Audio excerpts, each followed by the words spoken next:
Light on the weights at the beginning to make sure you're going to get the full extension and are recruiting the right muscle fibers. Stand holding a lightweight dumbbell in each hand with your palms facing each other. Bend forward at your hips, keeping your back slightly arched at all times and your knees bent. In this start position, your back should be horizontal to the floor, not rounded at all, with your knees bent for better balance. One thing, if you find holding this position tough on the back of your hamstrings or on your lower back, then lie face down on a high bench or reversed on an inclined bench with your arms fully extended down and proceed just as you would standing. Okay, now that you're in a stable position with your arms hanging down perpendicular to your torso, inhale, hold your breath, and raise your straight arms out to each side and upward as high as possible. Exhale as you return your arms to the initial position. Pause for a moment, then repeat into reps. See how he's keeping his arms in line with his shoulders? That's perfect. And you can keep a slight bend in your elbows, as long as your upper arms stay in line with your shoulders. Here's a few ways to laser target particular muscle groups. If you're aiming to develop your posterior deltoids, start the exercise with rounded shoulders and raise your arms as high as you possibly can. Don't squeeze your shoulder blades together at all with this variation. Try to keep the movement at the shoulder joint alone. To work the middle trap and rhomboid muscles, round your shoulders in the start position and squeeze your shoulder blades together hard at the finish position. In all, try to keep your arms as straight as possible without being locked. That'll give you your maximum range of motion, which goes a long way towards maximum effectiveness. This next set of 4 exercises is designed to sculpt and define your shoulders.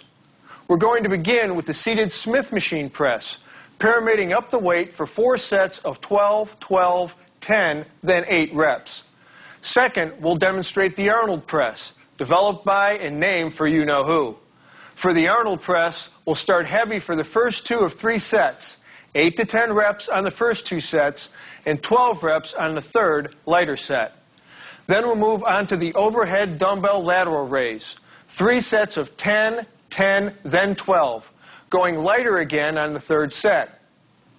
Finally, we'll round out the sculpting program with the reverse pec deck fly, 3 sets of 15 at the same weight. Let's see how it's done. Now we're going to use the Smith machine to work the deltoids, while giving secondary emphasis on the triceps. First, it's important that you set the machine and seat properly. Adjust the seat so the bar can come down to the very top of your upper chest.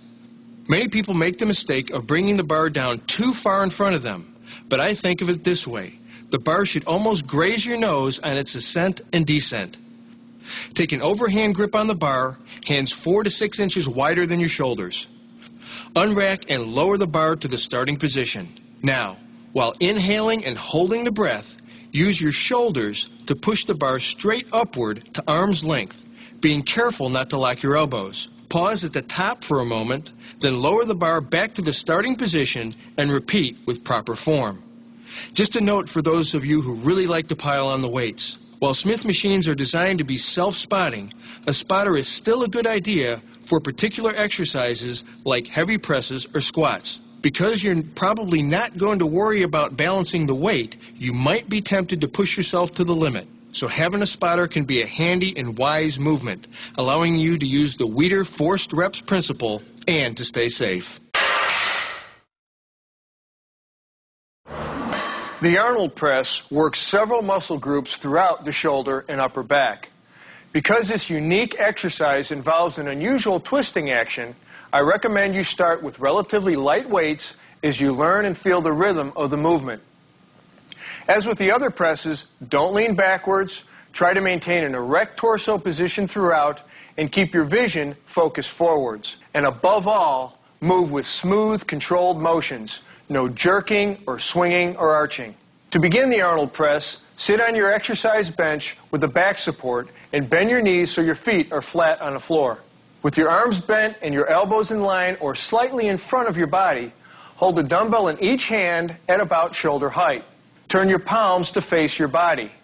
This is your start position. Inhale slightly more than usual and hold your breath as you press the dumbbells upward, keeping your eyes focused forward. Now here's the difference. As the dumbbells start to pass the top of your head, rotate your arms inward so you end up with a pronated grip. That's with your palms facing forward away from your body as your arms reach full extension. Without hyperextending your elbows, fully extend your arms, exhale, pause, and return to the initial position under control, rotating your arms as you lower the dumbbells with your palms facing you.